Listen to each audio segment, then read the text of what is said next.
Bienvenidos una vez más a un nuevo episodio de En Pocas Palabras, el podcast del Vicerrectorado de Transferencia e Investigación de UNIR, en el que hablamos en pocas palabras de las investigaciones de nuestros investigadores más top, seductores, geniales, fantásticos y maravillosos. Y hoy estoy muy contento de poder hacer esta entrevista porque, aunque parezca imposible, llevo intentando negociarla 3 meses o así, ¿no, Alejandro? ¿Cuánto tiempo llevamos con esta? No lo sé, yo he perdido la cuenta ya, Adrián. Al final, entre unas cosas y las otras, nos ha costado un montón. Y por eso estoy muy contento de poder hablar por fin contigo, Alejandro J.G. Peña, doctor en filosofía, autor de El arte de vivir la muerte y que además das clases en la Facultad de Ciencias de la Salud, ¿verdad? Sí, en el departamento de psicología. Me gusta. Y es un tema muy interesante porque eres un psicólogo que habla del arte de vivir la muerte. No hablas de tranqui, que nos vamos a morir, hay que vivir la vida top y tal. No, el arte de vivir la muerte. ¿En qué momento de tu vida te levantaste un día de la cama, te metiste en la ducha y dijiste, ¡buah, qué arte hay aquí! Voy a hablar de ello. Pues la verdad es que no sabe decirte el inicio. Y de hecho te diré más, es complicado todavía porque soy filósofo dentro del departamento de psicología. Es un tema, ¿eh? Es decir, estoy hablando de que es todavía mucho más extraño. Es mucho más extraño que un psicólogo dentro de psicología. Pero ¿por qué? Porque en principio la filosofía y la psicología deberían ir mucho de la mano, ¿o no? Sois enemigos acérrimos. Deberían. Pero no van. Hay aquí un lore, hay aquí una historia que es bastante graciosa, porque están como últimamente, ¿no? En estos últimos años, en esa relación entre madre e hija y demás, están últimamente como un poco... tensionados. ¿no? Sí, pero se vuelven otra vez a hablar y demás. Pero no, yo aquí quiero que me cuentes más de esto. ¿Qué pasa? ¿Vosotros vais filosofando y ellos os dicen eso no me entra en la psique? ¿Cómo va esto de que los filósofos y los psicólogos no se encajan? No, pues fíjate, los filósofos tenemos una manía un poquito malsana, que es irnos demasiado por las nubes, ¿no? Construir castillos sobre las nubes. Y a mí me gusta mucho de la psicología, y esto creo que tenemos que aprender muchísimo los filósofos, de que tienen los pies en la tierra. Entonces, cuando me despisto un poquito y me voy por las nubes, siempre hay un psicólogo detrás diciéndome, ¿a dónde vas? Tira para abajo, vamos a lo terrenal, vamos a ayudar a las personas, ¿no? Y precisamente por eso, ¿no? El tema de la muerte sirve para ayudar. Pero que no se flipen, porque al final, por mucho que ellos sean muy aterrizados, al final los filósofos sois los que ponéis la base, la hipótesis, y luego sí, el resto de escuelas. Yo, por ejemplo, hago mucha investigación de narrativa en videojuegos, pero cuando me llega un momento en el que tengo que atarme a alguna parte, a alguna raíz, y me voy a la filosofía igualmente. Quiero decirte que al final la filosofía está a la base de toda la investigación científica que existe. Está toda la base. Toda la base. Desde prácticamente los tres clásicos, ¿no? Sócrates, Platón y Aristóteles, sobre todo con esa sistematización que hizo Aristóteles, ahí está la base. Ahí está la base. De hecho, no conozco filósofo que no se remita a esos pensadores. Pero como buen filósofo te me has ido por las ramas y no me has contestado a por qué o cuándo se te ocurrió hacer el arte de vivir la muerte. O sea, que estoy un poco ahora de psicólogos team, estoy un poco, ¿eh? La he intentado evitar, se me ha notado mucho, ¿no? Vale, sí, un poco esa pregunta. Sí, es que el origen que tiene el hecho de, dedicarme a pensar la muerte se remonta casi a mi niñez, ¿no? Cuando yo estaba, por ejemplo, era, pues uno de los pequeños, ¿no? Que formaban parte de ASA Málaga, que es una asociación de alta capacidad intelectual, ¿no? Y pues bueno, allí yo tenía mis primeras inquietudes sobre la muerte, sobre la finitud, sobre todo muy ligado a la oscuridad, todo muy ligado a esa oscuridad que hay una vez ya, pues nosotros no podemos seguir con vida, ¿no? Este mundo nos echa a patadas hasta aquí y venga, fuera. Y yo recuerdo, por ejemplo, ¿no? Una escena que ahora ya se han hecho bastante reconocidos, famosos, ¿no? Pachi y Dígoras, que son unos dibujantes, ¿no? Cómicos y demás. ¿Pachi y Dígoras? ¿Qué has dicho? Pachi e Dígoras. Ni idea. Bueno, ellos venían a darnos algún taller sobre cómo dibujar y demás. Y yo recuerdo que hubo un momento en que dibujé un folio negro entero, negro, de cabo a rabo, de una punta a otra. Ostras, eso los profesores tienen un botón debajo de la mesa que pone uy, este niño... Cuidado que ahí hay tema, cuidado. Que sí. Suelen saltar las alarmas muy fácilmente en cuanto viene, ¿no? algún niño ya con ese tipo de ideas. Saltan las alarmas muy rápido, eso es verdad. ¿Ya? Pero ya a partir de ahí empecé un poco a ir pensando en el tema de la finitud humana. O sea, que imagínate que esto viene de largo, de bastante largo. Pero bueno, es bastante común, yo creo, ¿no? Porque creo que todos tenemos en nuestra vida, a mí me tocó, por ejemplo, en la adolescencia, yo no llenaba hojas de papel de rayajos negros, pero que sí que escribía un montón sobre la muerte y hacía dibujos y cosas. Creo que es un tema que en realidad todos tenemos un momento en nuestra vida muy concreto en el que pensamos mucho en la muerte. O Sí. sea, que no hay nadie que no piense en la muerte, te quiero decir. Luego creo que sacamos conclusiones de, pues me da miedo, pues es lo que hay, pues me echan, pues por fin me echan, ¿no? Un poco así todo. De hecho, es la gran manía que tenemos, por lo menos en la sociedad occidental. Mm. Por lo menos en la sociedad occidental, ¿no? Decía Jacques Derrida que, bueno, cada cultura, cada sociedad, pues es verdad que tiene como una forma de entender la finitud, entender la muerte, entender el tránsito, y se explica de una forma u otra, Ujú. dependiendo de, bueno, las manías que tengamos nosotros en la cabeza, ¿no? Claro. Pero es verdad que la sociedad actual parece como que quiere enterrar y enterrar y enterrar la muerte pensando en que no existe, no nos compete, no nos va a llegar hasta que seamos viejitos, ¿no? Y nos estén cuidando de no saber quiénes. Claro. Para entonces, coño, esto no sé, sí, bueno, no sé si se pueden decir palabras más Ya está grandes. dicho, Alejandro, ya lo has lanzado. Ahora ya No, está dicho. dicho, mientras no, Venga, dime, no te preocupes, dime. y no, no, y es verdad, es decir, por ejemplo, a ti en tu caso, la adolescencia, a mí más un poquito antes, la niñez, y son temas que se deben hablar, es decir, Ujú. son temas que se tienen que explicar, son temas que no se pueden dejar ahí en el tintero pensando en que nunca va a llegar el momento, nunca es el momento, claro que nunca es el momento, nadie eh, puede entenderse, ¿no? De esta forma, nadie decide o le gustaría decidir cuándo morir. Pero, Incluso, ¿no? Ponía Sartre ese ejemplo, ¿no? Del prisionero que a pocas horas de ser, bueno, pues ejecutado fallece de gripe española, pensando que le iba a llegar de una forma y de repente, pues, Alejandro, mira, antes de empezar a introducir tu libro, El arte de vivir la muerte y hablar de él, te has metido en un jardín que ahora vas a tener que solucionar. Eres doctor en filosofía, en psicología. En este podcast hablamos mucho de educación sobre todo de cómo comunicarnos con los niños. Yo sé que ahora hay gente que nos está escuchando, te ha oído esto y ha dicho, uno, ¿a partir de qué edad puedo hablar con mis hijos sobre la muerte? Y uf, dos, ¿cómo lo encaro sin que cuando yo se lo cuente se ponga a llorar? uf. ¿Te has metido en el lío tú Pues solo? es verdad que me he metido en este berenjenal yo solo, pero una pregunta bastante jodida, ¿eh, Adrián? No te voy a decir que no. Bueno, yo lo hablo con mi hija. Ahora, A mí, si te vale algo, me valió cuando estábamos viendo El Rey León y spoiler alert, para que no viera El Rey León, a Mufasa le pasan cosas. Y ahí en ese momento mi hija se quedó bloqueada. No entendía, porque aparte, claro, no sé qué pasa con Disney, que matan siempre a los padres. Entonces, ahí yo me puse a hablar con ella de justamente de la finitud, empezó a tener una época de mucho miedo, luego le dije que hay que disfrutar un poco de la vida, que hay que reflexionar, y ahora hablamos, de vez en cuando me pregunta justamente sobre lo que hay después, y entramos de una forma más natural. ¿Tenéis alguna, tú que eres un experto de la muerte, que te has escrito un libro de 332 páginas sobre la muerte, algún consejo para los padres que nos escuchan? ¿O ponemos todos El Rey León y vemos a ver qué pasa? es una opción, poner el Rey León y ala, a ver qué pasa. No, pero consejos que pueda dar, pues este tema hay que tratarlo con naturalidad. No, no intentar maquillarlo demasiado con cigüeñas, ratoncitos Pérez y cosas de estas. Ese tema hay que tratarlo con cierta naturalidad. ¿Es difícil? Sí, pero nadie ha dicho que la vida sea fácil en ese sentido, ¿no? De hecho, recuerdo una frase de Schopenhauer que decía, sí, se puede entender la vida como un regalo, sin embargo parece más bien una deuda contraída, ¿no? Ya. Entonces, es igual, aquí está la deuda, esto es lo que hay que pagar, ¿no? Es decir, hay que pagar, tener pues esta conciencia tanática, este grado de conciencia más elevado, por ejemplo, que en otras partes del reino animal, y explicarle, por ejemplo, a los niños, a los jóvenes, ¿no? Que empiezan a tener empieza a despertar, ¿no? Ese grado de conciencia por la finitud de la propia existencia, de su propia vida, de las de los demás. Que quizás eso pese más, Adrián, ¿eh? El hecho de saber que, joder, en un futuro puede ser que mi madre no esté aquí. Por lo que sea. ¿Y cómo digiero yo eso? O sea, no es una digestión ligera, desde luego. Entonces, mi respuesta sería, y a lo mejor algunos padres me matan, yo no soy padre, repito. Y bueno, y recordemos que no eres profesor, no eres, o sea, eres filósofo y psicólogo, estamos desde ese punto de vista. Sí, es filósofo de formación, ¿no? De pie a cabeza. Y psicólogo de rebote. Y psicólogo no, del departamento de psicología, que Claro, además es hombre.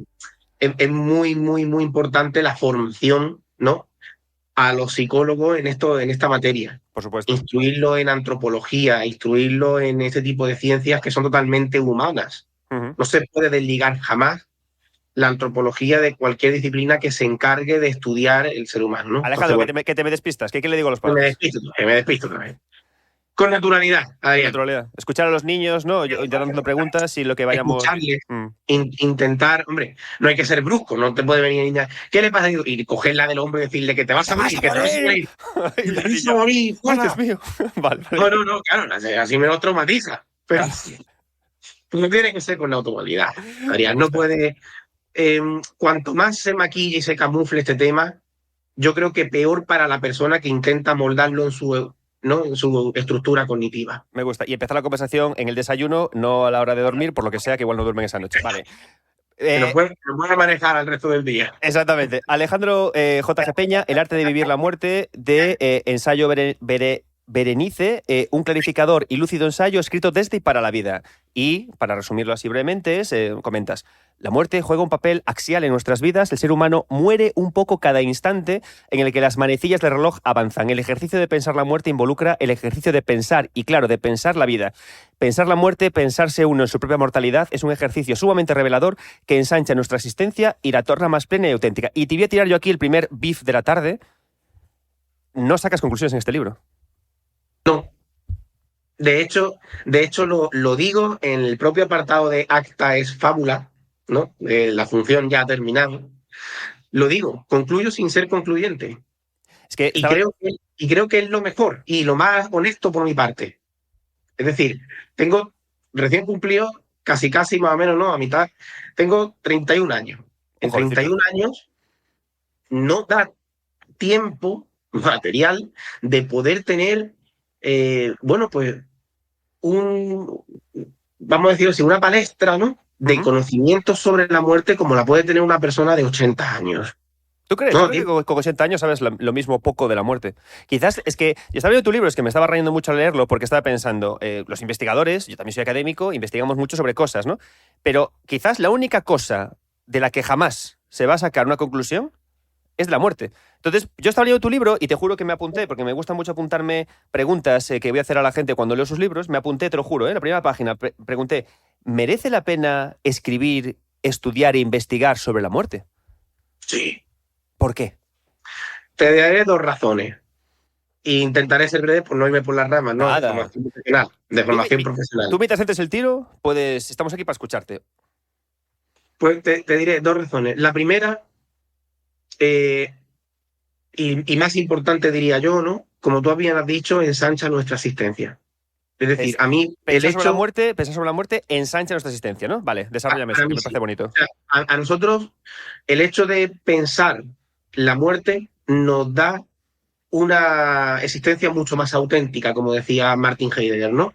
¿Por qué? Porque nos pone en el mundo, al fin y al cabo, Adrián. Es decir, el hecho de pensar la muerte nos ayuda a valorar la vida. Las típicas preguntas que se han hecho siempre, ¿no? Bueno, pero si fueras a morir mañana, ¿qué harías hoy? Seguramente no estarías aquí conmigo hablando, Adrián. Seguro que sí, Alejandro, seguro que sí. Pero bueno, pues seguro que sí. Esperaba mucho este momento, Alex. Pero no, la mayoría de la gente no haría lo que hace diariamente. ¿Entiendes? Entonces, aquí esto nos sirve un poco como criba. El hecho de ser seres finitos nos sirve como criba para intentar ver qué es importante en nuestras vidas y qué no lo es. Y qué merece la pena perseguir y qué no merece la pena perder el tiempo, ¿no? ¿Qué no merece la pena el hecho de decir, esto, si no lo voy a disfrutar, si no lo voy a hacer, ¿por qué tengo que hacerlo? Es verdad, sí, como me dice muchas veces mi mujer, que también me pone los pies en la tierra, hay que comer. Hay que pagar la hipoteca. Claro, es que me hace mucha gracia eso, porque lo que comentas es cierto. Es decir, yo sé que me voy a morir, con lo cual, a ver, un tiempo finito, tengo que aprovecharlo al máximo. Pero, jaja, capitalismo, no es cierto. Es decir, bueno, yo te lo digo porque es como que vivimos la existencia de la muerte, pero en realidad vivimos en una sociedad que no vive en función de que la muerte exista, porque seguimos corriendo en la rueda del ratón igualmente. O sea, aunque fueras infinito, aunque fueras a vivir de forma infinita, vivirías exactamente igual que ahora. Esto que acabas de decir es casi 100% diría yo, Byung-Chul Han. No, Surcoreano. Exacto, es Byung-Chul Han. Es decir, sí, no nos queda otra. No nos queda otra que si queremos vivir, que esto es lo más triste de todo, tenemos que pasar por el aro. Y no hay más, Adrián. Claro. Y nos jodemos, y punto. Entonces, es casi contradictorio el hecho de decir, vale, sí, quiero disfrutar de la vida, ¿no? Quiero valorar las cosas realmente, pues bueno, sabiendo que mi existencia es finita, pero después tengo como una especie como de jefa por detrás diciendo tienes que hacer esto, tienes que hacer lo otro, tienes que pagar, tienes que tal, tienes que ganar dinero, y pierdes el tiempo, ¿entiendes? ¿No? Pues que le pasa a muchas personas, por suerte, a mí no, y creo que a ti tampoco, Adrián, en su trabajo, que sienten que están perdiendo el tiempo, que no les merece la pena. Yo, por ejemplo, lo disfruto mucho. Somos profesores y más en la mejor universidad del mundo, en UNIR, no perdemos el tiempo. Hombre, por supuestísimo que sí. Entonces, y además, ojo, que ya voy a tirar un poquito aquí, ¿no? Voy a barrer para la casa para unir. Y la verdad, con la libertad además de tener esa flexibilidad. Sí, que eso claro. Sí nos permite muchísimo más disfrutar, organizarnos y, joder, entonces no tiene nada que ver. Te tiro una conclusión. Te tiro una conclusión con esto que me estás contando. Entonces, el tema es que la sociedad nos obliga a vivir pensando que vamos a vivir para siempre, y el hecho de ser conscientes de la muerte es como un acto de rebeldía contra el sistema, porque nos hace buscar cada vez pequeños canales para ser felices. Pues yo diría que sí. Fíjate lo que te digo, Adrián, yo diría que sí, totalmente.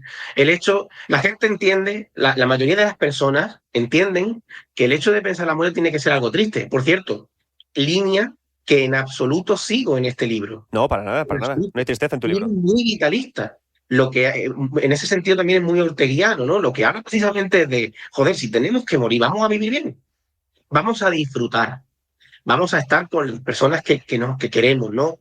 Vamos a estar, haciendo lo que nos guste, intentando sacarle el máximo provecho a la vida. Pero creo que sin fliparse. O sea, fliparse, porque estamos siempre metidos en la jaula, te quiero decir, ¿sabes? Es decir, creo que tampoco podemos perdernos en lo de venga, vida a tope, cumple tus sueños, vamos, Oliverato, marca el gol de tu vida, ¿sabes? Siempre es más bien buscar resquicios de rebeldía y de libertad, ¿no? Al hablar de la muerte. Hay una frase ahora que has dicho lo del jaula que me ha recordado a Frank Kafka cuando decía en uno de sus aforismos, decía, una jaula que fue a buscar a un pájaro. Es que te la tiré por eso, te las pongo en el pie rebotando. Es decir, es la vida entera, llámalo sistema, llámalo como te dé la real gana, Adrián, pero es el sistema que viene a buscarte a ti, te enjaula en este sentido. Y este pensamiento, que es un pensamiento liberador al fin y al cabo, porque es verdad que una sociedad que no piensa la muerte se vuelve una sociedad soporíferamente mortal. Aquí lo que hace es precisamente lo contrario, es decir, te vamos a liberar. Es decir, piensa que el día de mañana no vas a estar aquí y saca el mayor provecho de tu vida. Uh-huh. Esta sería la primera de las razones que yo te daría. Razones de peso. Pero dentro de luego, yo apunto, pero dentro de tus posibilidades. Yo te lo digo porque ahora nos puede estar escuchando alguien que le toca currar al día 9 horas y escucha que te dice, haz lo máximo que puedas y te dirá, jaja, lol. ¿Sabes? O sea, es decir, yo creo que es importante matizar siempre desde la jaula que comentabas. Claro, pero considero que eso es obvio. Yo lo apunto mucho, tío. O sea, yo no me puedo ir, por más que quiera, ¿no? Aquí al puerto de Málaga en un yate y estar allí. No se puede. Es decir, dentro de las posibilidades vamos a buscar lo que más nos reconforte, lo que más nos guste, lo que más veamos que, sentimos que el día de mañana no nos arrepentiríamos si, por ejemplo, fallecemos, ¿no? Claro. Esa pregunta, ¿no? Es que la pregunta es la clave, la pregunta de ¿qué harías si supieras que vas a morir, por ejemplo, la semana que viene o mañana? Pues estas son las cosas. Estas son las cosas, esa vida auténtica, ¿no? Esa vida realmente consciente de lo que es la propia existencia humana. Me gusta. Página 25. Y esa... Paro. Y la segunda razón es que, joder, al fin y al cabo morimos, está claro. Al fin y al cabo morimos, está claro. Los creyentes dirán, vale, a lo mejor como tránsito, a lo mejor como final absoluto, ¿no? Lo que se pueda considerar, al fin y al cabo morimos. Esa es la cruda realidad que tenemos que aceptar. Bien, partiendo de esta premisa, nadie, diría yo, ¿no? Tenemos el ejemplo más clásico que es Sócrates, nadie sabe morir. Nadie sabe morir, ¿eh? Nadie sabe morir, nadie sabe lo que es morir realmente. Uh-huh. Y esto hay una parte muy práctica, ¿no? Desde la bioética incluso, que nosotros, por ejemplo, investigamos dentro del departamento de psicología, temas de cuidados paliativos, por ejemplo, ¿no? El tema de los cuidados paliativos. El tema de los cuidados paliativos es algo fundamental. Es algo que los psicólogos, al fin y al cabo, se enfrentan casi a diario, los que se dedican a estudiar estos temas, los que se dedican a estar, vamos a decirlo así, a pie de cañón, ¿no? Para acompañar de la forma más humana posible a las personas que están en los últimos instantes de su vida. Es decir, vale, bien que, como tú comentabas antes, ¿no? Es que estudiar eso, sí, pero al fin y al cabo tenemos que morir. Y hay que intentar, en la mayor medida de lo posible, saber cómo podemos acompañar en esos instantes finales a esas personas que saben perfectamente que del hospital no van a salir. Y esto es duro, Adrián, ¿eh? Esto realmente es duro. No quiero tampoco poner turbia la conversación ni nada, pero es verdad que muchas veces pensamos que el hecho de estudiar la muerte, bueno, pues un conocimiento, ¿no? De hecho, yo recuerdo una vez que me sacaron en el periódico El País y hubo una avalancha de comentarios denigrantes, despectivos, bueno, escritos por una manada de... Ya me puedes imaginar, no te puedes imaginar lo que diría. Y había bastantes que decían, es que eso es un ejercicio inútil, esto no sirve para nada. No le sirve para nada porque no te ha llegado el momento. No sirve para nada porque a lo mejor dentro, ¿no?, de tu círculo no has tenido, por así decirlo, que soportar ese sobrepeso de la muerte. Pero desde, por ejemplo, la psicología, se hace un trabajo importantísimo a la hora de intentar manejar bien ese tipo de duelos complicados, de ese tipo de duelos patológicos, ¿no?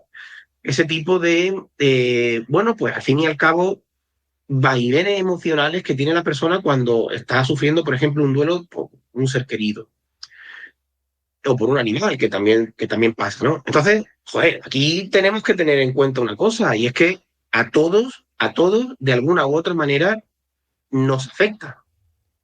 Uh-huh. Y esto es algo que parece como que cuesta entenderlo, Adrián, como lo que te he dicho antes, como que intentamos enterrar constantemente que, no, aquí somos inmortales, no pensemos en la muerte, vamos a alejarnos, que nada nos incumbe, vamos a vivir felices y totalmente ciegos en este sentido, ¿no? Y a veces la vida, por desgracia, no es tan fácil en ese sentido. Sí, cierto es. Vamos a meternos ya en el libro. Página 25. Dices: la resistencia del filósofo, erigirse como filósofo, radica en sentir o experimentar la vecindad de la nada. Y me la pones en mayúsculas. La nada. Que a la hora de pensar la muerte tenemos esta cuestión. Ya no es únicamente pensar cómo nos enfrentamos a la muerte desde el estar vivo, sino también en cómo vamos a pensar en cómo nos enfrentamos a la muerte una vez estando muertos, ¿no? Entonces, claro, a mí me interesa mucho todo lo que me estás contando porque, claro, cuando pensamos en esto, en la nada, tenemos varias cosas que plantearnos. Primero, acudo a la religión para entender y buscar un camino que me anestesie, que sea balsámico. Me voy a la ciencia. Y también luego, en torno a estas dos historias, justamente eso, el concepto de la nada, que yo creo que es tan complicada, o sea, que la muerte nos asusta tanto porque nuestro cerebro, limitado como es, no es capaz de mesurar la nada. No lo es. Cuesta muchísimo entender la nada y, siendo honesto conmigo mismo y con los oyentes y contigo, ¿no? A día de hoy, pese a todos estos años de estudio, también vacilo un poco a la hora de definir qué es la nada. Porque ¿cómo lo abordas? Porque antes mencionaste a Byung-Chul Han, tenemos teorías taoístas y budistas sobre alcanzar la nada o el vacío como un proceso agradable. O sea, de hecho, intentar mesurarlo con la mente nos lleva a un camino. Sin embargo, por ejemplo, las religiones occidentales eluden el concepto de la nada y crean un espacio al que ir. Entonces, claro, es un tema candente en esto. Sí, aquí, sinceramente, yo creo que ni los propios investigadores saben qué es la nada. Ni los propios investigadores. Y te voy a poner un ejemplo. yo desde 2012 que llevo en el mundo de la academia, ¿no? De la universidad, he escuchado hablar de la nada de una forma a ciertos filósofos de la nada, a ciertos filósofos de otra forma totalmente distinta, a otros decir que esto tiene que ver con tal, y ni ellos mismos se ponen, no hay un consenso. A mí me gusta mucho, hablando de temas de budistas, taoístas y demás, con la relación que tenemos aquí en Occidente, me gusta mucho el puente que hace Chantal Mayar. Chantal Mayar, sí. para mí es queridísima, por mí, valoradísima. Muy buena, sí. Sí, una poeta, una ensayista excelente. Hace un puente muy bueno entre lo que viene siendo ese pensamiento, ¿no?, oriental, y esa cultura occidental, y lo considero brillante porque no es un vacío como tal, no es un nada como tal lo que nos encontramos. Me refiero a nada de absolutamente hueco, de esa oscuridad, ¿no?, absoluta, de esa negrura absoluta en la que no vemos absolutamente nada, sentimos nada, pensamos nada, no hay nada. Pero es que hay tan nada que tampoco hay negrura en sí misma. Claro, pero ahí está el tema, que cómo imaginar la nada. Esa era una de las preguntas que se hacía. ¿Cómo imaginar la nada?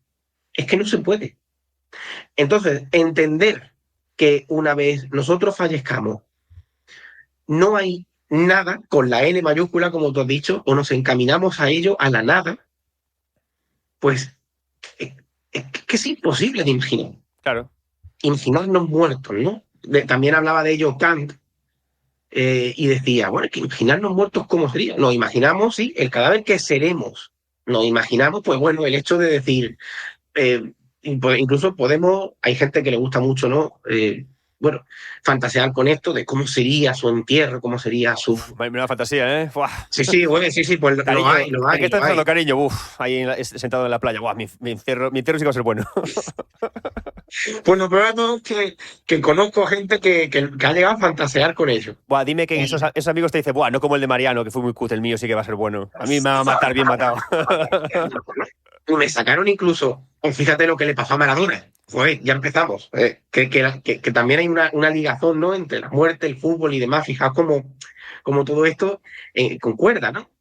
Fíjate cómo lo que le hicieron a Maradona en Argentina. Eso fue un movimiento, tal, no sé qué, y ahí estaba la gente. O el show un poco también grotesco, ¿no?, que ocurrió con el tema de Papa Francisco y demás, de todas estas críticas que hubo de gente haciéndose selfie. Fíjate cómo hay ¿no? Pero bueno, volviendo otra vez al tema, que no me quiero ir por la rama y hacer otra vez que me regañen. El hecho de pensar la nada es tan imposible, diría yo, como el hecho de pensar qué habrá después de la muerte.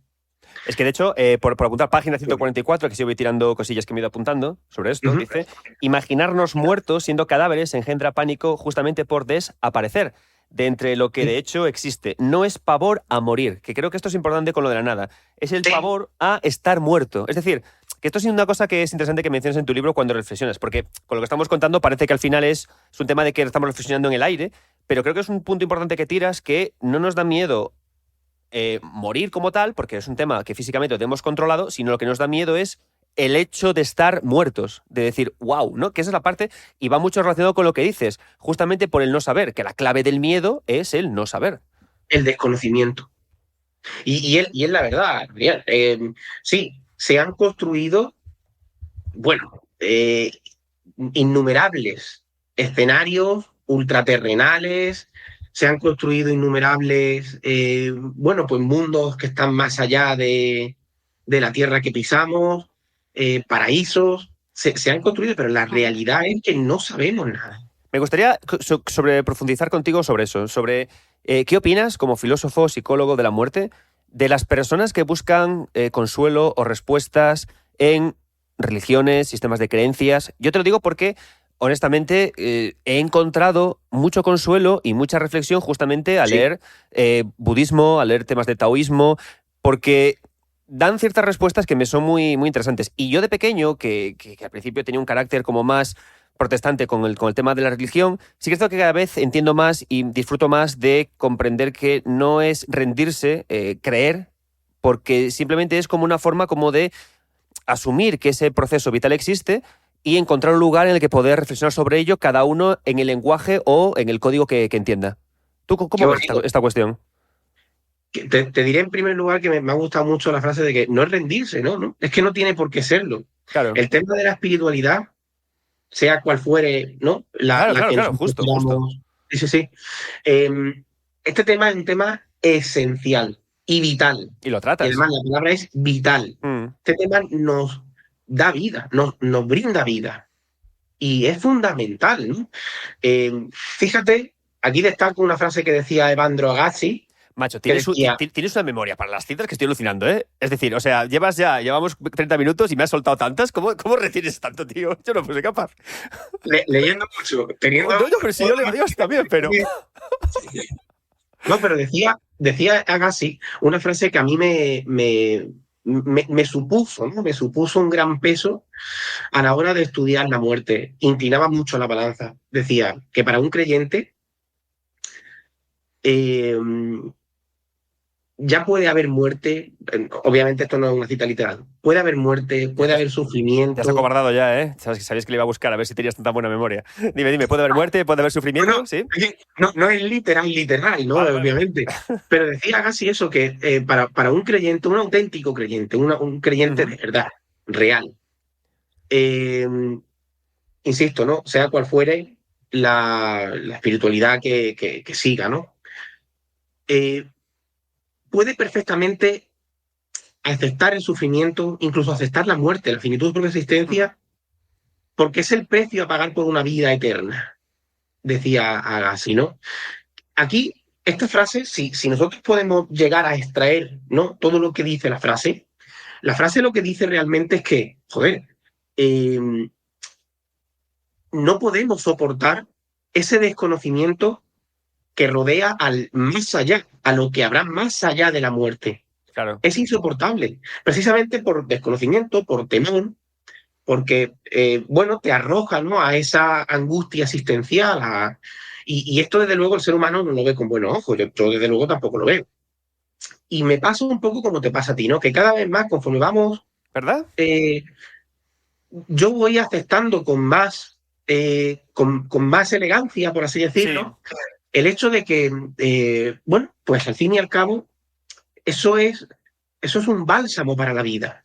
Mm. Y que no debemos despreciarlo, no debemos reírnos. Sí, yo también era muy protestante con el tema de las religiones en general, pero Como todo buen conforme niño de los voy, 90, porque no sí, sé qué pasó en esa época, que no, pero a mí pasa igual. Yo a medida que me voy haciendo mayor, lo veo de otra manera. Ahora lo estudio también académicamente, la parte espiritual, de espiritualidad en las artes y en los videojuegos.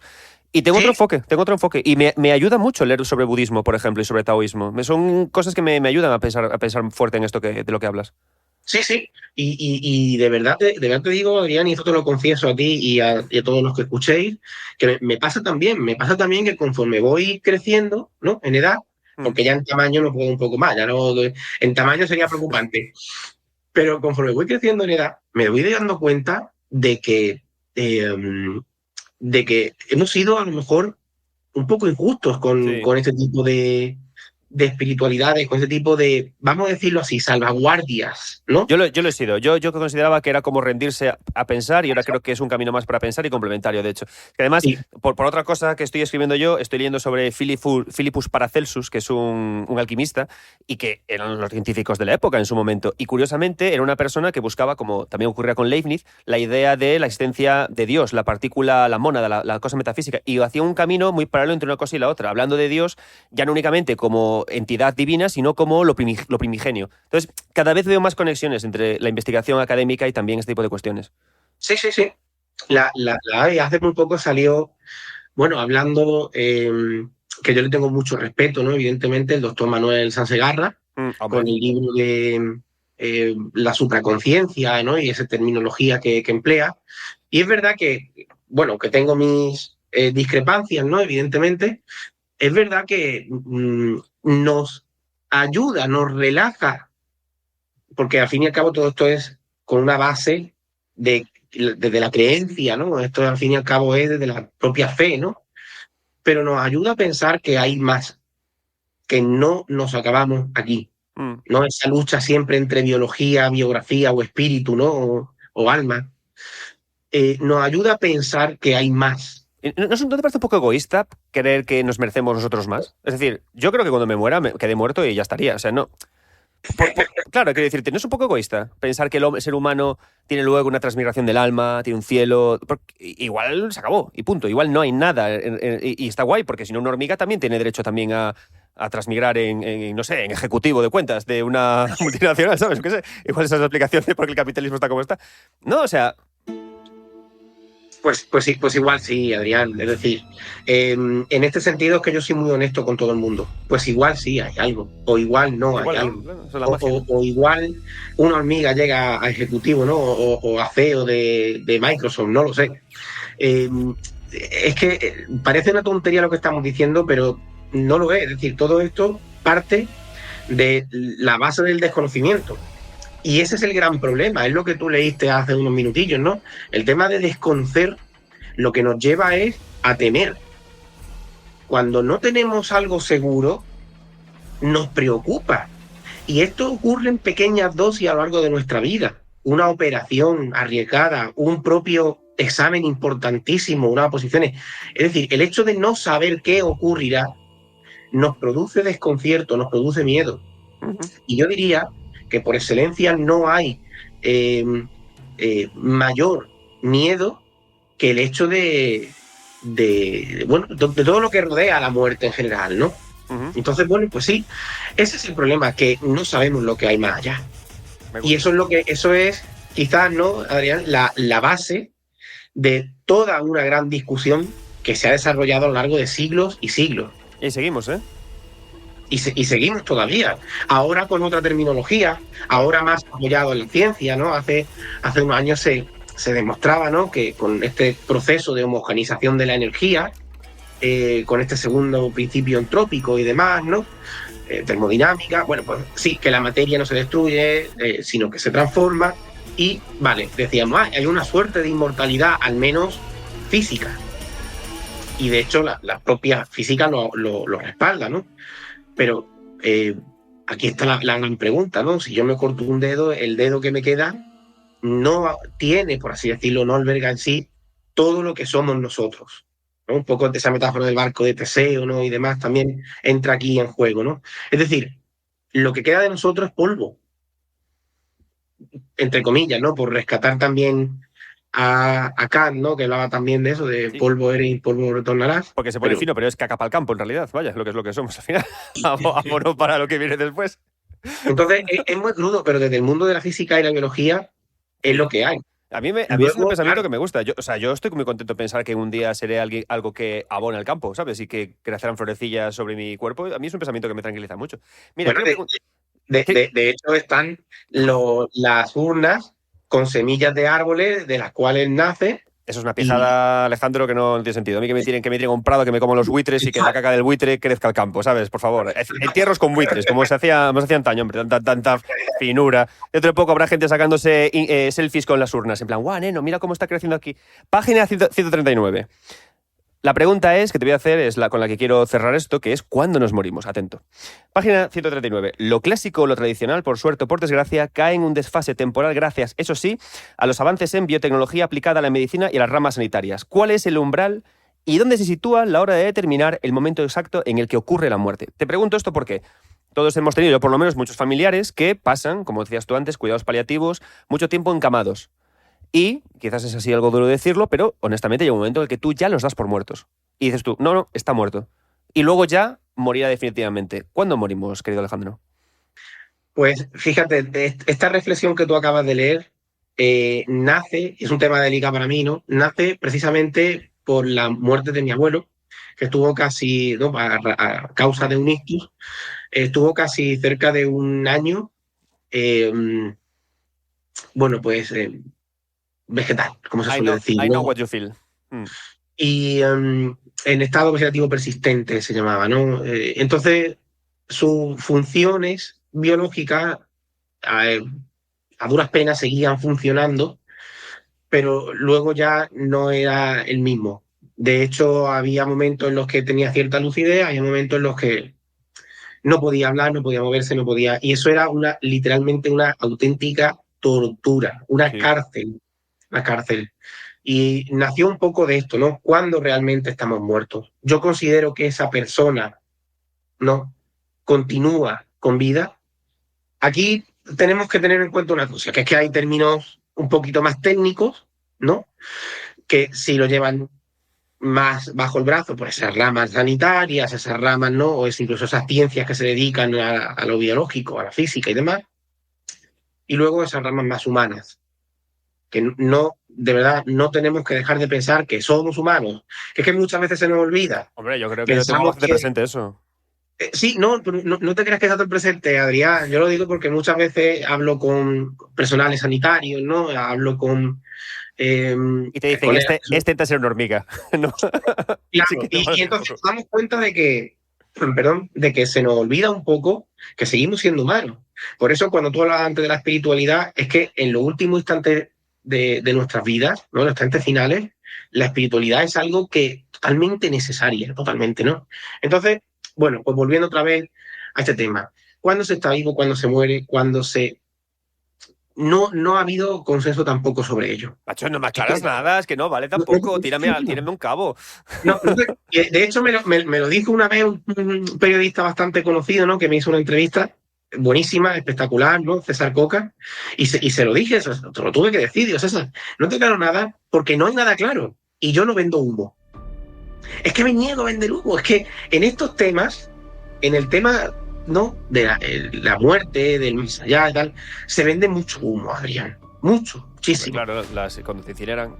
Y yo estoy muy cansado de inhalar eso. Entonces, yo no vendo humo. Es Vale. que realmente no hay nada. Se han hecho muchos estudios. Y unos dicen que 7 segundos, otros dicen que 11, otros dicen que un par, otros dicen que muerte tal, pero que luego puede recuperarse.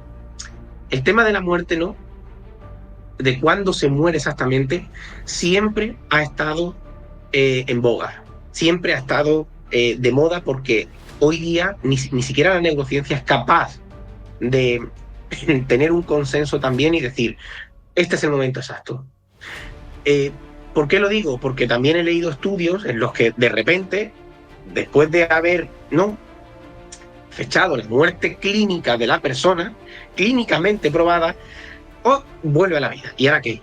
¿Estaba muerto? ¿Dónde estaba? ¿En la nada? ¿En el vacío? La herencia repartida, ¿no? Ya los pisos por hasta lados. ¿Qué ha pasado? Claro. Negligencia. Entonces, yo también desconfío mucho. Y precisamente creo que esa es la virtud que tenemos los investigadores. Si no desconfiáramos, nos creeríamos cualquier cosa. Me gusta. Entonces, yo también desconfío mucho de estos temas. ¿Cuándo se muere? Fíjate, ¿no? Ponía antes, al principio de esta charla, el ejemplo que ponía el propio Jean-Paul Sartre, con el ejemplo del reo, ¿no?, que iba justo a morir al día siguiente y que la noche anterior, pues, de su ejecución, pues muere por gripe española. Sí, al fin y al cabo muere, pero ni siquiera cuando sabía que iba a morir, al día siguiente murió. Y hay un ejemplo muy actual que también quiero rescatar un poco, y es que aquí en Málaga, yo recuerdo, está en el periódico, se puede buscar en La Opinión de Málaga, yo recuerdo que se precipitó una adolescente desde un quinto, creo que fue. Bueno, pues, si mal no recuerdo, entre las ramas de los árboles y una viejecita de 80 años que pasaba por debajo de la terraza, amortiguaron el golpe. Madre mía, cómo La está chica... este podcast. Sí, no, pues, fíjate tú cómo... Sí, es verdad que se pone un poquito... ¿La abuela vivió o no vivió? ¿Cómo acabó la cosa para la abuela? Pues totalmente lo contrario. La abuelilla que venía a hacer sus compras falleció. Y la chica, que se supone que ya sabía lo que iba a ocurrir, sobrevivió. Está fatal esta vida.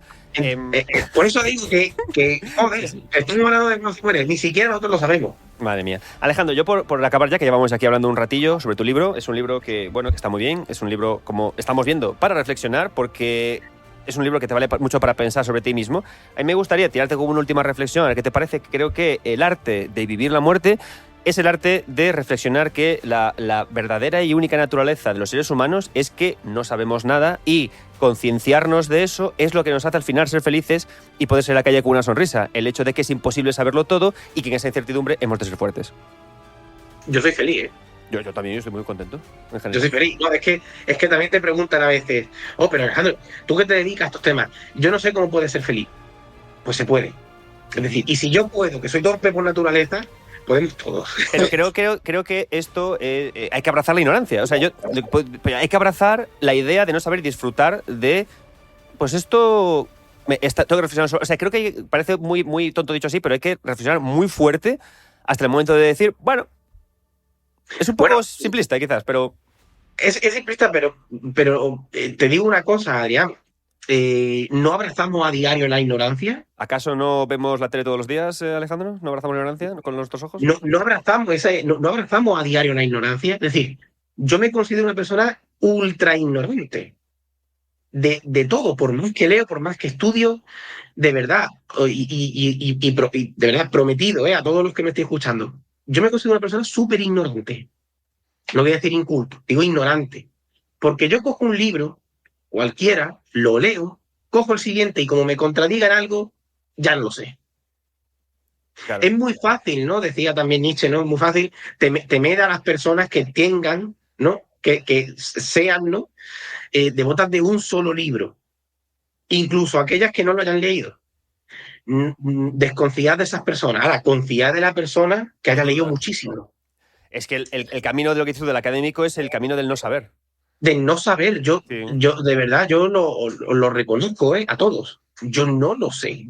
Por eso no me gusta vender humo. No lo sé. Lo que no sé, igual que le digo a los alumnos con toda la honestidad del mundo, yo no voy a explicar algo que no sepa.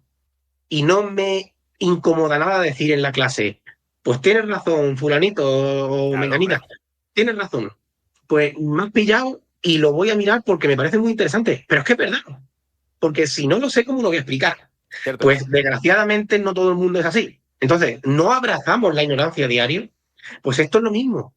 Sin embargo, esta ignorancia es todavía aún más dañina, porque es la razón por la que va la gente a 200 kilómetros por hora por la autovía. Bueno, hombre, estamos hablando de una ignorancia más bonita, esa es otra cosa. Eso igual sí que es un poco cazurro, que es otro campo de investigación y de estudio. El cazurrismo está volviendo. Bueno, Alejandro, no te quiero entretener más. Muchísimas gracias por esto, tenía muchas ganas de hablar contigo. Muchas gracias por ayudarme a reflexionar sobre la muerte con El arte de vivir la muerte. Y únicamente para terminar, quiero recomendar a todo el mundo la compra de este libro y también animar a nuestros investigadores a hacernos llegar sus libros para poder charlar sobre ellos en este podcast, en pocas palabras, que estamos muy contentos desde el vicerrectorado porque está gustando mucho, está creciendo mucho el podcast y nos encanta poder comunicar las investigaciones de nuestros investigadores más top, en pocas palabras, a todo el mundo. Gracias, Alejandro. Un abrazo. Una iniciativa maravillosa. Muchas gracias a vosotros. Maravillosa por vosotros. Muchas gracias. Hasta luego. Chao, chao.